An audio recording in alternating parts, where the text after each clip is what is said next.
Welcome to Wallet's Soul, where we seek God, face darkness, and shine brighter. Today's blog is called Full-Time Barnabas. Great news, everyone. I did it. I finally figured out what I want to be when I grow up. Drumroll, please. It's a full-time Barnabas.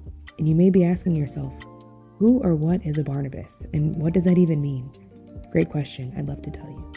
Barnabas was a Levite who worked with the apostles to spread the good news of Jesus' resurrection and support the new congregations that were being formed throughout the first century. His parents gave him the name Joseph, but through his work with the apostles, they gave him the name Barnabas, which means son of encouragement. You can see a lot of his work throughout the book of Acts, specifically Acts 13:43, which says, "Now when the congregation had broken up, many of the Jews and devout proselytes followed Paul and Barnabas, who speaking to them, persuaded them to continue in the grace of God." So what does that have to do with me and the new path I want to pursue in life? Well, I want to be a full-time encourager, to support people as they build and grow their faith. I've always been somewhat of a cheerleader and hype woman for the people around me, but I want to channel that energy into cheering people on in their walk with God, especially when they feel they are walking alone. And you still may be asking yourself, what does that even mean or look like? And that's a totally fair question. Full-time Barnabas isn't exactly an option you find at career day. The honest answer is, I'm still figuring it out. But I started by creating Wallet's Soul, which currently provides 3 offerings: one-on-one life coaching, group education opportunities, and social media content. The life coaching will be focused on spiritual life with an emphasis on reigniting one's inner light. The education opportunities will be workshops, retreats, and seminars for women and young ladies groups. And the social media content will be more of these blogs and other encouraging posts. Now, these offerings are fairly common, but what makes Wallet's Soul different is that I don't want individual staff to pay me for my services, largely because it feels, for lack of a better word, gross.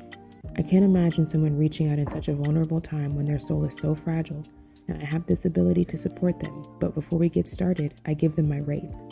It feels like it strips away all of the compassion and sincerity in that opportunity for connection. I think about content creators like SB Mowing and Audi Catarina, who provide transformational services for those in need completely for free. They use their skills and platforms to serve, and I want to do the same.